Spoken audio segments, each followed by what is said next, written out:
Well, good afternoon. I'm very glad to be here and to speak about Wiley Oakley, a man that I admire and respect. And I hope that this program will be one to celebrate his life and his heritage. The talk today is going to be called Wiley Oakley, Early Days and Mountain Ways, and that will cover a little bit of ancestry, him hunting turkey, courting in the Smokies, and some of the attendant customs that were a part of his life during that time, and also about his wife, Rebecca.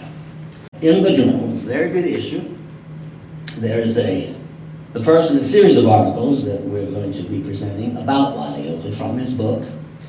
And the first one is about his ancestry. And so I'm going to review very briefly that to give you a lead-in to Wiley. In 1845, Wiley's great-grandfather, Oakley, moved from North Carolina to a place outside of Knoxville called Big Springs, which I think is related around Fountain City. In 1850, Wiley's father, Henry Coleman Oakley, was born. And then in 1857, 58, somewhere along in there, his grandfather Oakley moved from that area to the Smoky Mountains. And at that time, the community of White Oak Flats was transitioning to the name Gatlinburg. You probably heard of that. It was also a few years before the advent of the Civil War in '61 when they moved to the Smokies. The father, Henry, he helped out during the war because a lot of the men, the brothers, the fathers and all had gone to war. So Henry helped out in the area. He helped out with chores and things of some of the people who were left behind. And evidently, Henry really took to these mountains because he became a good huntsman, a trapper. He was very good at fishing and all those outdoor kinds of things, traits that later on Wiley would take on. Well, he married at age 16 a woman named Nancy Elmina Connor, that's right. They got married, they had 10 children, and Wiley was the 7th of those children. Now, Wiley had two major important women in his life, and one was his mother, Elmina, and the other was his wife, and we'll look at her in depth in a little bit. Elmina was part Indian, we're told, or as Wiley phrased it, she had just a touch of the Indian blood in her. And evidently that was a trait that carried through to Wiley pretty strongly also. His daddy said that Wiley had many characteristics of the Indians. Elmina died, unfortunately, when Wiley was only 8 years old. And it was a difficult time for Wiley. He did not understand death. What had happened to his mother? All the other kids had mothers, but not Wiley. And he was told that she'd gone up to heaven. But what that did, it spurred Wiley into starting to roam the mountains a little more than he already had, roaming the woods far and near, and he was looking for his mother, her foot tracks. And he started climbing those higher peaks, those unexplored places he had never been yet, and discovering the Smoky Mountains in a way for himself. So her death did stimulate that in Wiley, that he searched these things out. So from his father and his mother, he gained these characteristics of being an outdoorsman. And his father, of course, shooting things and also shooting the breeze. He was a big storyteller also, and so Wiley inherited some of that too. And of course, the Indian characteristics of his mother. Speaking of telling tales, let's get started with one of Wiley's tales. This one takes place in the winter. It's from his book, Roamin' and Restin'. It's called Turkey and a Girl. Well, it was the winter time. There was a couple inches of snow on the ground. And Wiley and his friend named Don Owens decided to go out and try to kill themselves a turkey. And this was the very first turkey that Wiley had ever tried to kill.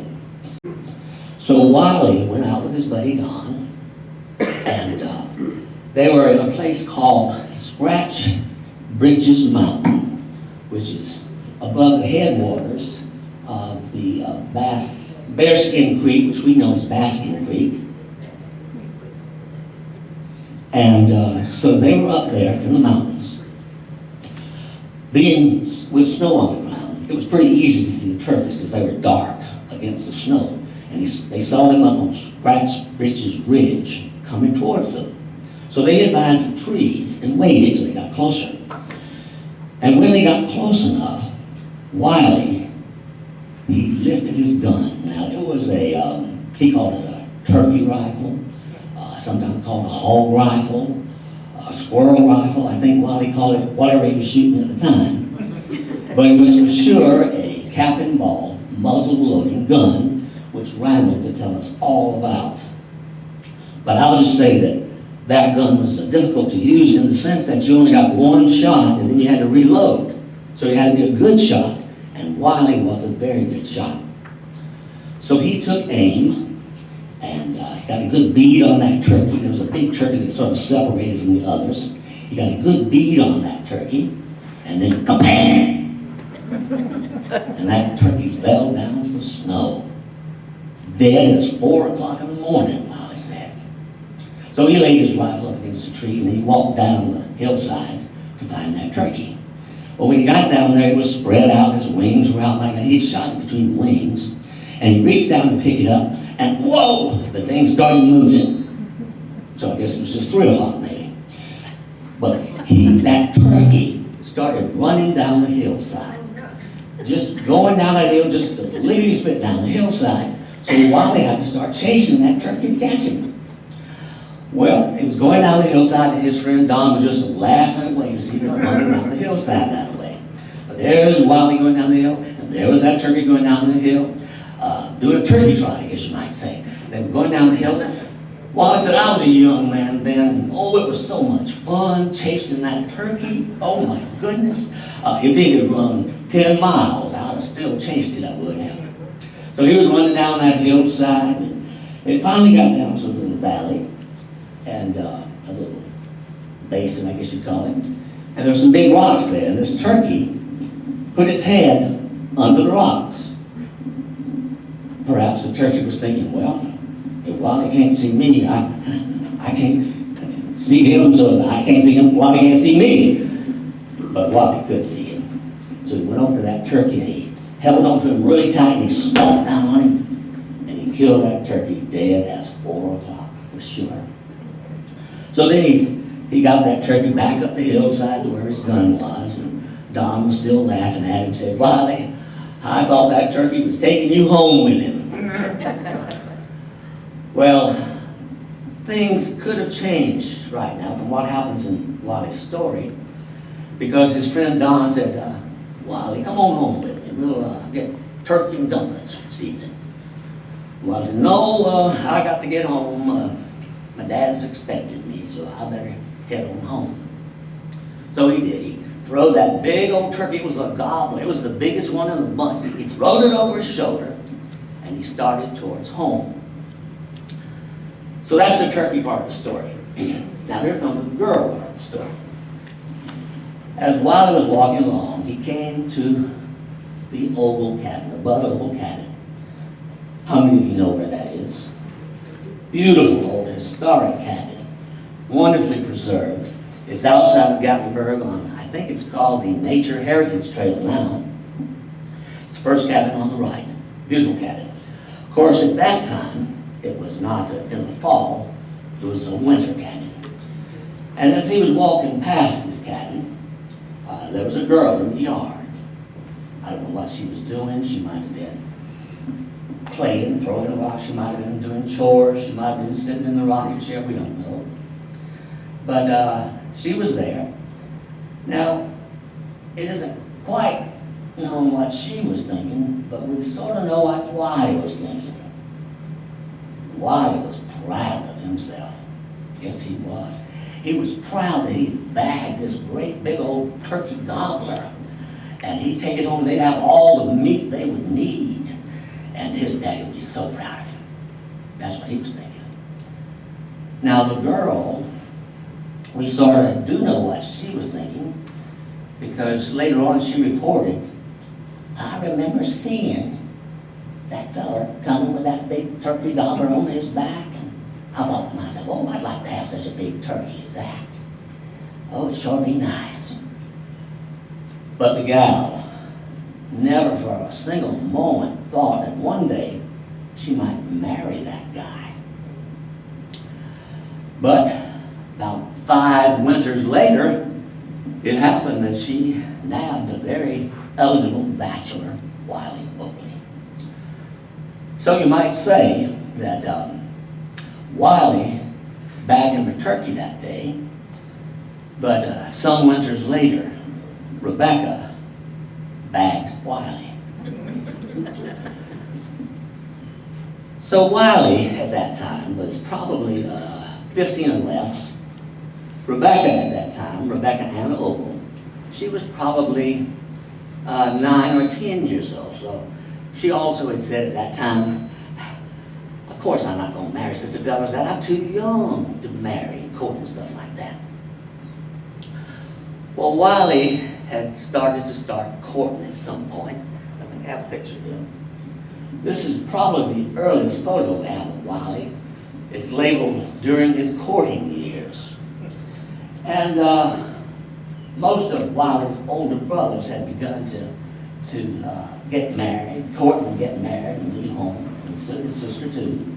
So Wiley figured maybe it was time for him to start courting. You know what courting is, dating, right? Well, Wiley said that molasses time in the fall was a very good time to meet somebody. During that time, they would have the molasses being cooked and all, and they would start something called candy pulling. And the boys and the girls would pull that candy, and during that time, there was a chance to see one another. And he says in the book that they would make wishes, and I don't know quite what he means by that, unless there was a custom about whoever you pulled the candy with, you could make a wish with them, I don't know. Or maybe they were just wishing they could see them later, I don't know. But it was during those times that Wiley did start trying to court. Now, one of the customs of the time is called casting sheep eyes. And of course that means you get a sheep and you gouge out its eyes and then you chunk them at the gal that you like. No. Casting sheep eyes means that you get the gal, you sort of cut her out the bunch, you get her off to herself, a little private, and then you look up at her real shy like, got those big goo-goo eyes, and that's called casting sheep eyes. Now, if the girl liked you, she would cast those sheep eyes right back at you. And that would mean that you could probably start walking her home. But if the gal did not like you, she would cast sour looks and frowns on her face. Oh my goodness. And you might as well just call off the dog and go home because the fox hunt was over, as Wiley said. Well, Wiley gave it a try. And he cast sheep eyes at the gal one time, and her name was Dorothy. And she said that Wiley could walk her home, and he did for several times. And then finally she said, okay, Wiley, you can come a-courting to my cabin. So Wiley was all excited about it. So he walked towards her cabin, but was he disappointed because a boy was sent by Dorothy to tell Wiley, go home, I got somebody else today. So Wiley was downhearted. Now the custom of the time called that thing of being refused by the gal, they call that kicking in the leg, breaking the leg. So Wiley had a broke leg after that. And he felt really embarrassed about it because he thought, well, Dorothy's going to tell all the other gals and I won't have a chance with any of them after this. So, oh my goodness, he didn't understand all the ins and outs of courting. So Wiley gave up on Dorothy and he started courting elsewhere. He went further away from home so they would not have heard that Dorothy had broke his leg. Well, one day he met Dorothy again, and she was friendly, and she said, well, Wiley, I'm sorry, you can come to court if you want to. And Wiley, well, it's too late now. I got me a gal about 8-10 miles away. So he gave up on Dorothy. But then he started thinking, 8-10 miles is a long way to go to court. I'm gonna get a little closer to home. So he started court a little closer to home. And he made sheep eyes at one gal. She turned him down. He made sheep eyes at another gal. And she finally said, okay, you can walk me home. So by that time, Wiley had come to the conclusion that there was more than one girl. Yeah, one more. And also this thing of getting your leg broke, well, there wasn't much to that after all. And he said, well, I was just as, what's the word he used? I can't remember it. Something about as slick as a hog on ice. I never quite knew what the phrase meant, but that's what he said about this, that he felt now freedom to do anything he wanted to do. Another way that boys and girls got to see one another during this courting time, in the fall especially, was at corn shucking time. You know, corn grows in the fields, and in the fall it dries out, and they go along with the wagon and break the corn, throw it in the wagon, get a big pile of corn, take it back to the barn, they dump it out with a big pile of corn, and a lot of work shucking that corn. So they would invite neighbors to come in to help out with the corn shucking. So the youth would come in, and the youth would work fairly enthusiastically. And the reason is because there was a little custom of a red ear of corn. Whoever found a red ear of corn got to kiss their sweetheart. So that made them work a little bit faster. Well, it was at corn shucking that Rebecca says she and Wiley began to court. I don't know if they cast sheep eyes, but I assume they looked at one another and liked what they saw. He was a handsome young fellow, she was a pretty gal. And so the courting ritual began. Wiley, however, did not get to walk her home because she was at her uncle's cabin, so she just spent the night there. But evidently the sparks were sparked, and Wiley and Rebecca courted, and at some point decided they wanted to get married. Now, if that particular courting took place in the fall before they got married, that would have been about 1905 when that happened. And they were approximately 14 and 19 at that time. Or Wiley might have been 20, somewhere over there. And they were both in danger of being called bachelors.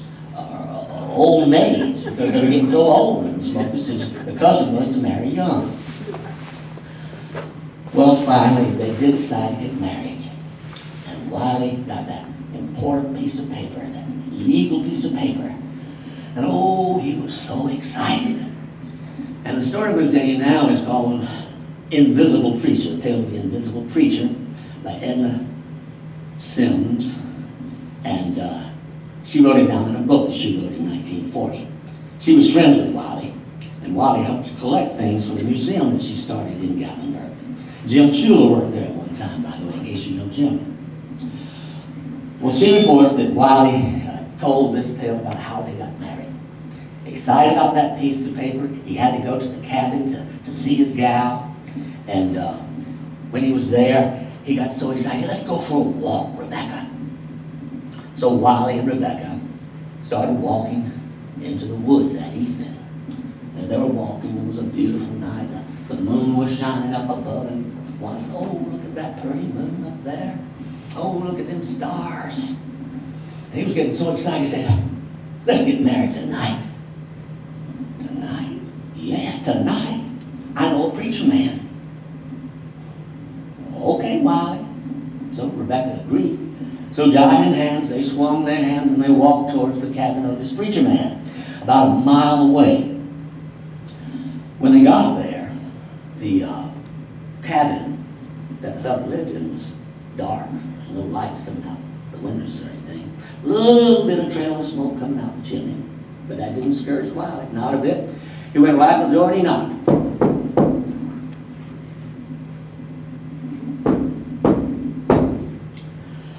Finally, kind of a disgruntled voice inside said, "Who's that out there knocking?" "It's me, Wiley Oakley." "Wiley, what in the world do you want this time of night?" "Well, I'm here with Rebecca, and we want you to do something for us." "Well, what do you allow you wanted me to do, Wiley?" "We want you to marry us." "Marry you? Wiley, you know what time it is? We done undressed and we're in bed now. Can't you come back tomorrow?" "No, we'd sure appreciate if you do it tonight, sir, please." "Oh, my goodness." "Well, all right, Wiley, but I ain't gonna get dressed. Here's what. You stand on the outside of the front door, and I'll stand on the inside of that door. But let me ask you first, Wiley, have you got that legal piece of paper?" "Oh, yes, sir, got it in my back pocket." "You got a dollar bill, Wiley?" "Oh, yes, it's in my billfold." "And you say you got the gal?" "Oh, yes, I'm holding her hand right now." "Well, all right, Wiley, slip those pieces of paper out the door, and I'll marry you." So then and there, the invisible preacher, because they couldn't see him, he tied the wedding knot for Wiley and Rebecca. Later on, maybe years later, somebody asked Wiley, "Now, Wiley, are you sure that you got married legally? I mean, you didn't see the preacher man didn't see you. How do you know it was legal if there wasn't any kind of witnesses?" Wiley thought, "Oh, but wait a minute now. I do remember seeing the preacher's wife, her head sticking up in the window. And up in a tree on a limb, there was a old hootie owl going, ooh, ooh, ooh." Who? Wiley and Rebecca, that's who.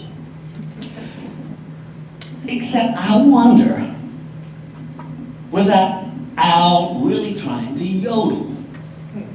Now, if you don't know it, Wiley would always yodel after a tale if it was a tall tale. And he would say, "You could believe it or not."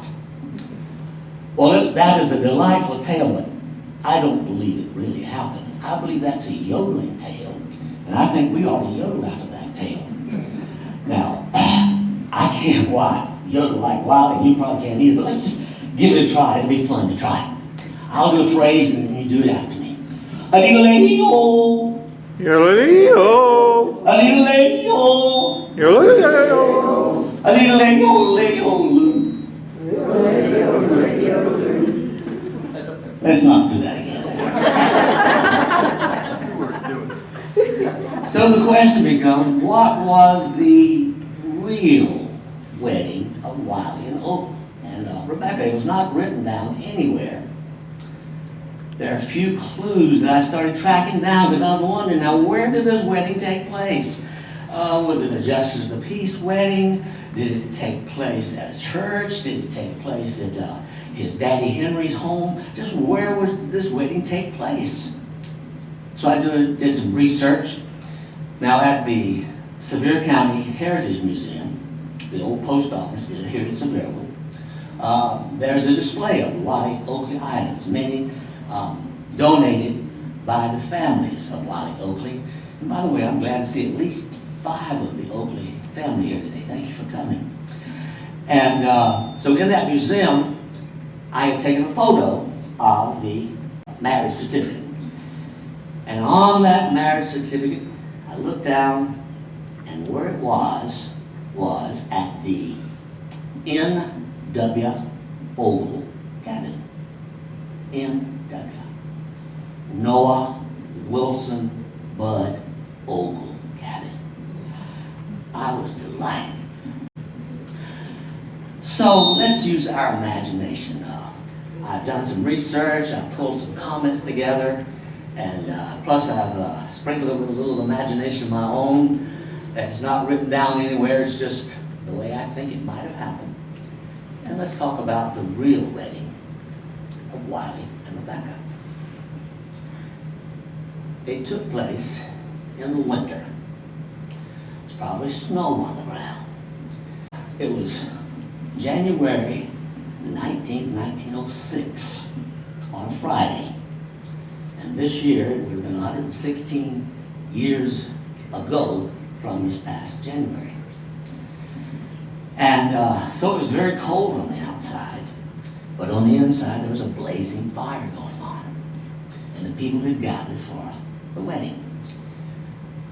I'm not sure exactly when the two parts of the cabin were built. The one closest to the pathway down to it seems to be the newer part, and I'm guessing that that was the part where they prepared their food and they ate, and the other half, the original half, was probably where they slept. So the wedding, I'm guessing, was in the right-hand side as you face the cabin. And that's where they had done the cooking to get ready for the feast after the wedding. So there could be some of the smell of the good food that had been cooking, maybe chicken and dumplings, probably things like dried apples, things that they had prepared earlier in the year so they could have them in the winter. Dried apples, which they call fruit. Also, leather breeches beans. Those were beans that were dried in the summer, strung up, and then in the winter they were put into water and boiled with maybe a piece of ham to resuscitate them. And that was leather breeches beans. Then you had pie, preserves, pickles. They might even had an apple stack cake for dessert or for the wedding cake, who knows. But it was going to be a small group of people. I'm guessing the families of Wiley and the family of the Ogles, the kids included. And there were two witnesses to the wedding. So they were gathered in that little room. It was nice and toasty, warm, that fire was going. Now Wiley had arranged for a preacher to come that day. He had known this man most of his life. He had lived close to him. And his name was Reverend K-E-A-R, Kerr, or perhaps it's pronounced Carr. I'm going to use Carr. Would you agree with that, Mr. Dillon? Carr, maybe? So he had gone to Reverend Carr's home. Reverend Carr was a farmer during the week, and then on the weekends, on Sundays, he would go from church to church to preach. And he was a good man, a very honest man, according to Wiley. And so he had arranged for him to come. One of the unusual things he says about the man is that he had an unusual apple orchard. He would travel around, and as he traveled and he encountered apple trees, he would taste one and see how he liked it. And if he liked it, he'd go back in the springtime and he would cut him off a piece of that tree, and then he would take it back and he'd graft it onto his own tree. And so he had a variety of apples, and anytime he came and visited this man, he would send you home with apples. So he liked the man, and the man said that he'd come and he'd be there at the appointed hour. So Reverend Carr was there on the dot. So the little group was gathering. It was going to be a small wedding, like I said. There was going to be no bridesmaids, no flower girls, no ring bearers, probably no music unless they had an altar harp or something, maybe just some, I don't know, some kind of singing, but probably very simple. And so they finally gathered together and were ready to have that ceremony. Now the preacher man, it was cold, so he probably backed up to the fireplace, and Wiley was on one side and Rebecca was on the other side. And if he did that, he probably didn't stay very long though, because the fire was probably hot. Oh, so he had to move out away from that fireplace like that. So maybe he stood on one side of the fireplace, and Wiley and Rebecca stood on the other side, I'm guessing. And so then he went through the ceremony. Dearly beloved, we're gathered here to join this man and wife in the holy bonds of matrimony, and so on. Now, when it came time for the ring, was there a ring? The family says there probably was not a ring at that time, but at some point there was a ring. There's the ring. That's it on the screen. That's in somebody's hand. And that picture, I believe, is in Anita's hand. And I have that ring right now on my finger. This is the ring. Over 100 years, she said. 100 years old. And it's made out of silver dime. And Wiley had hollowed it out. And that became their wedding ring at some point. So the wedding continued. And then at the end, perhaps you may kiss the bride. Perhaps they kissed. I'm sure the adults in the room probably smiled, and the kids in the room probably giggled to see their sister get married. And that was basically the wedding. Now, the only thing I forgot to talk about was how they were dressed. We don't know that exactly.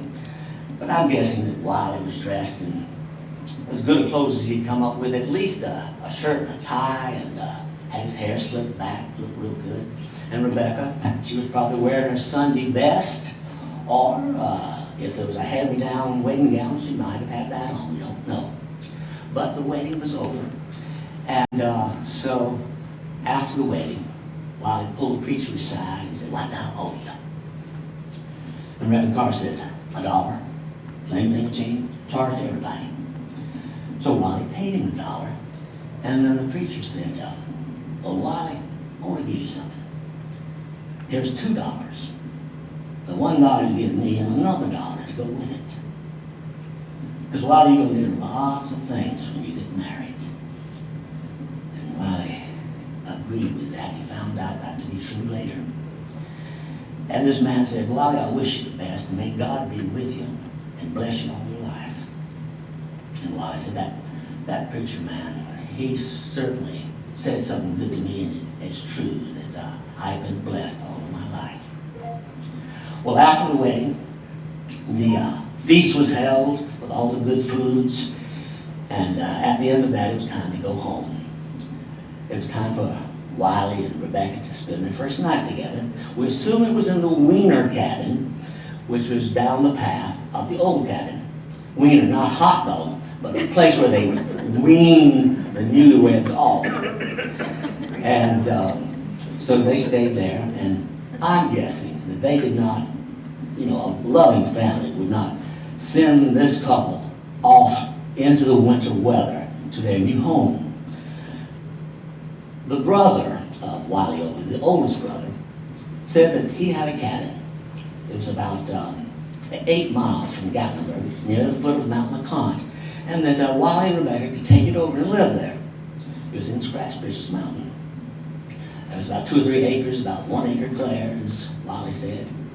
And the nearest neighbor was 2 miles away.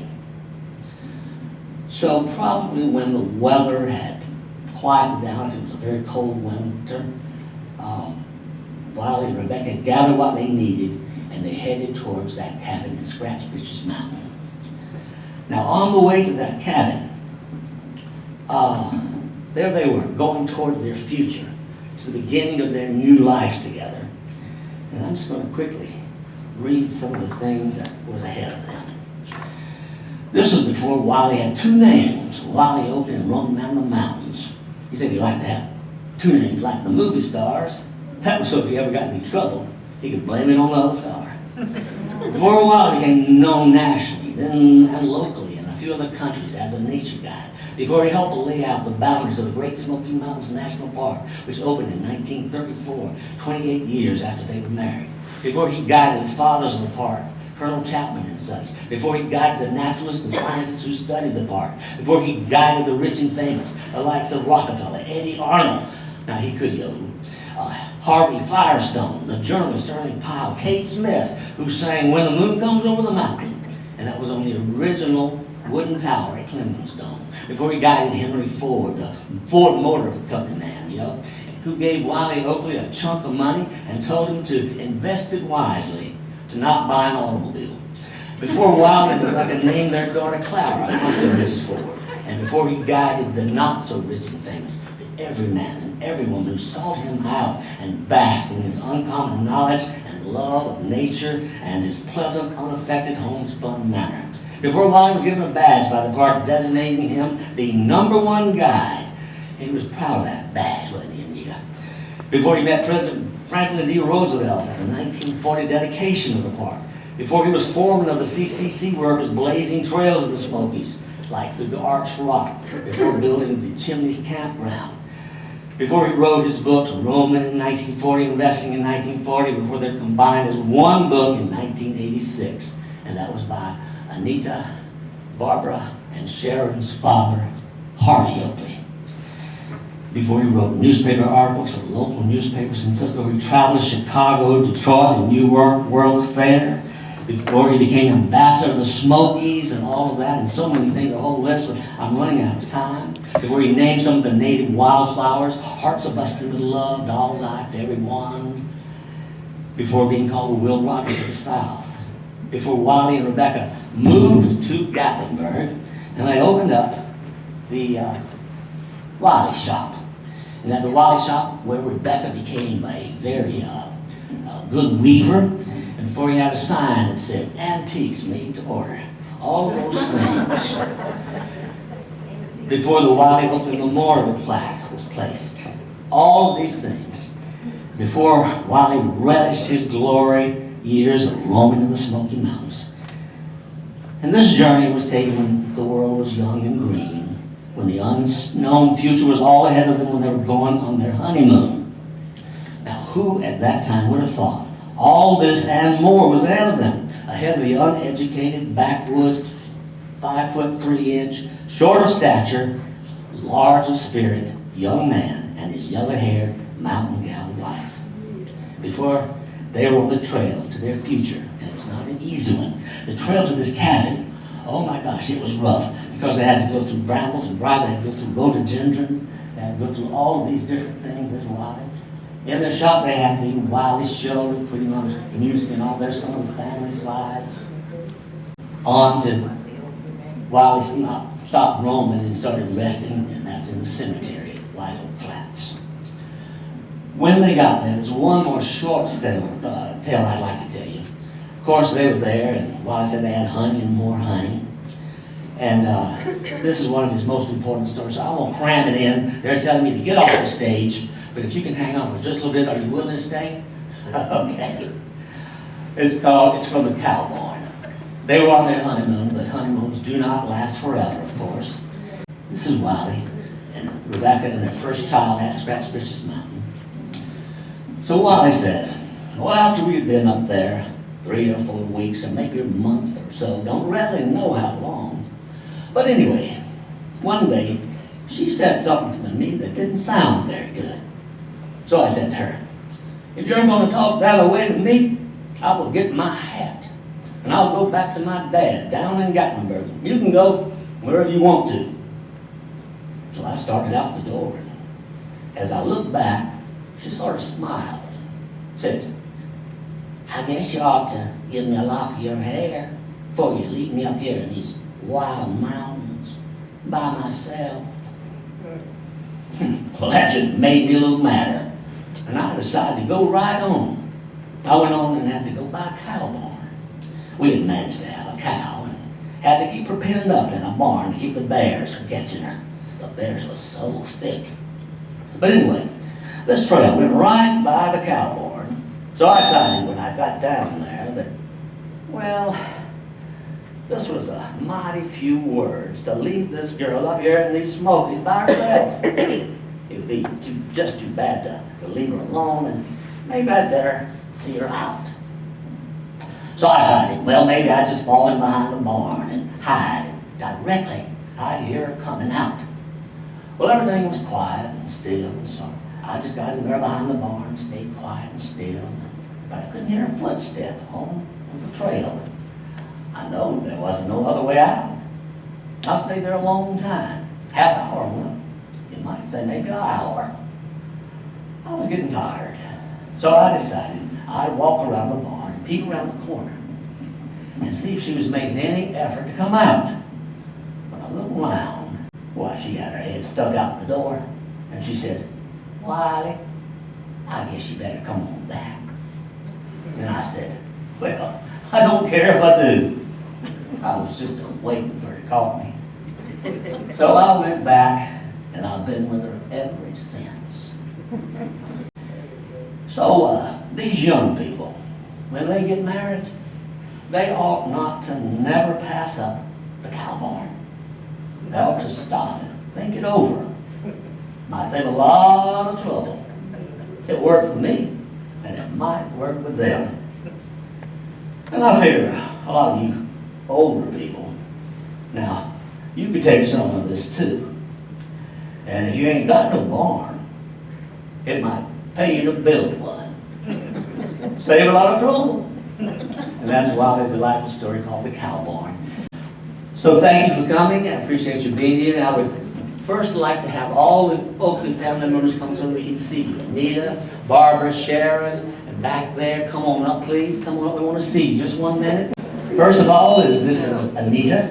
Anita is the youngest daughter of Harvey and Melba. And then we have her older sister, Barbara. And then we have the middle daughter, Sharon. Then we have, what's your name again? Vivian. And Judy. These are members of the Oakley family. Delighted to have them. Let's give them a big hand.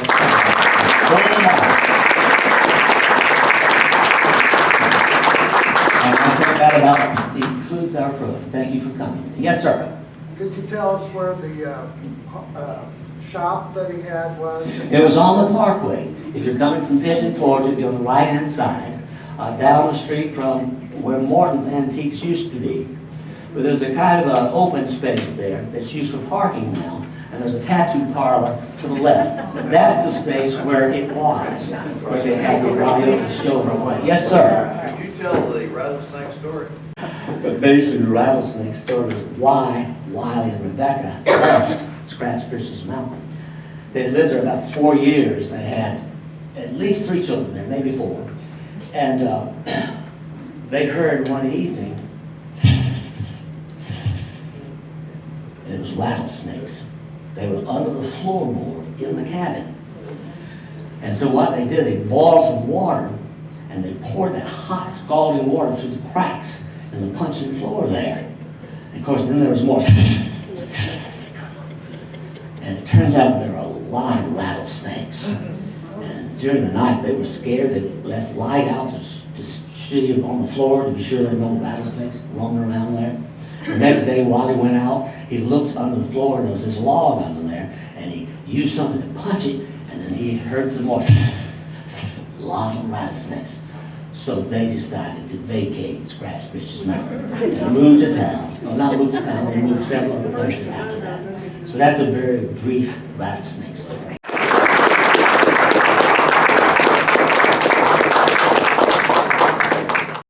I'll end with one little story. I think it was on the Heartland series. There was actually an interview with his voice. You probably remember this, about this book. And he said he put the book together with help, however. And then he sent it to a publisher in New York, I think. And when he said when they brought the book back to him, to his dire surprise, it was just in his own words. Because he thought some good editor would go through it and make it sound educated and sophisticated, and here it comes back. He said he was really disappointed, but it turned out that he's so. I'm so glad it stayed in his own time. Yes, and it's to our engagement, it stayed in his